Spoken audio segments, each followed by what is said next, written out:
Sé lo angustioso que resulta ese momento en el que no se localiza el latido cardíaco fetal. La interpretación de registros cardiotocográficos es un pilar básico de nuestro trabajo, puesto que durante la residencia de matrona solo se nos aportaron conocimientos básicos. Me gustaría desde ya, desde la base de mi formación, tener todas las herramientas para saber localizarlo y hacer una ocultación lo más rápida y lo más acertada posible. Este curso implicará que preste mayor atención a los errores que se cometen más frecuentemente en la interpretación del registro.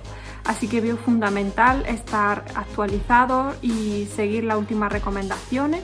Por lo tanto, mejorar los cuidados que ofrezco a las embarazadas y a los bebés. Va a mejorar mi autoconfianza, la confianza en el trabajo que yo hago y por lo tanto la confianza que las mujeres van a depositar en mí. Logrando así sumarme nuevas herramientas para poder convertirme en una mejor profesional.